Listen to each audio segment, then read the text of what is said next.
Magandang gabi po sa ating lahat. First, let me introduce myself. I am Police Lieutenant Colonel Stefanio Andrenico Sabino. So in the movie, I played the young police Colonel Ansel Marantan in some of the physical shoots or scenes.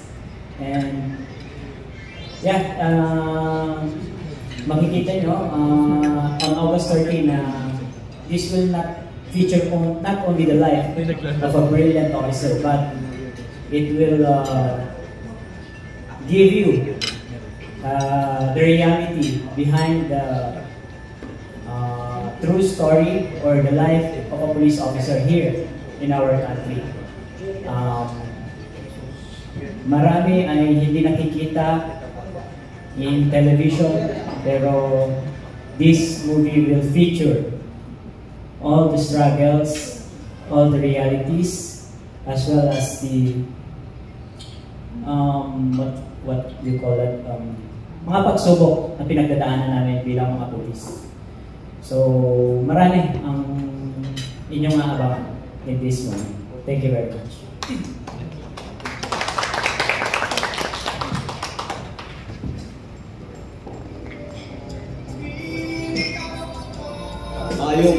Ayong gabi sa tanan.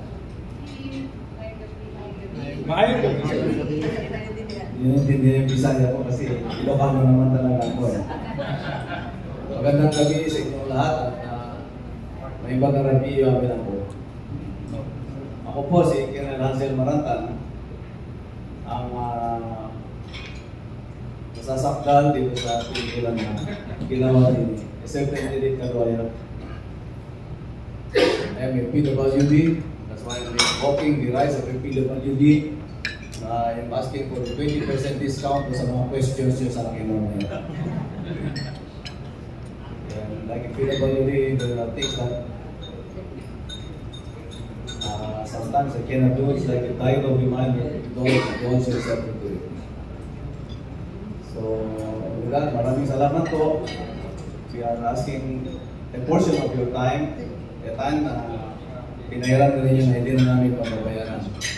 The typhoon you see is at the outset of the bidding already. Marami ng rain alert on your phone.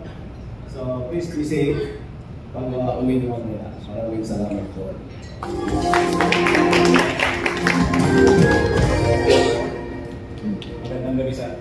Magandang gabi po sa ating lahat. Doon siya na po kayo.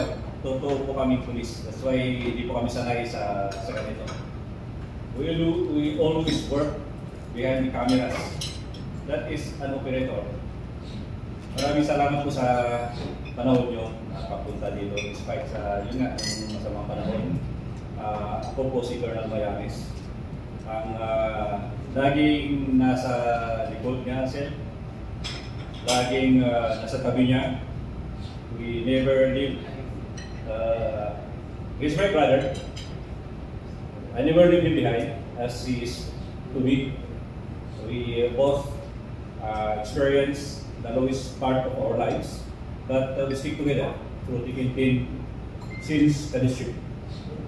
He is our past president, and he carried us, the whole class, up to our graduation. So that is how I respect him. Kaya the Real Makoy, when we went out to the academy, I always with him. I supported him at all costs. Ganun din po siya sa akin. In all my operations, I consulted him.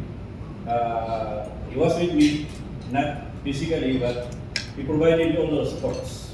So ganun din po yung vice versa na tulungan namin. Maraming salamat po ulit.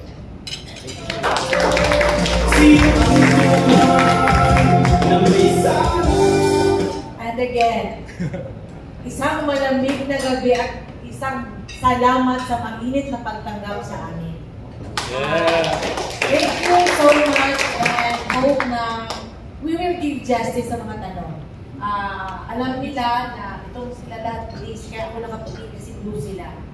So, itong movie na to is made in Davao, harnessed in Manila. Yung production crew is 100% Davao. We traveled from Mindanao to Visayas to Luzon to finish the movie. So, yun yung travel namin. And hopefully, wala naman, na-brief ko sila eh. Walang aangal sa tanong because we just want the truth behind the story which will be revealed on August 8th week. Sana nandun din kayo ha sa premiere night. Promise. Yun. May pack na tayo. So, good evening and open na, Sir Chris. Open na daw. Royal Rumble na. Oh. Okay, maraming salamat po, Ma'am Sir.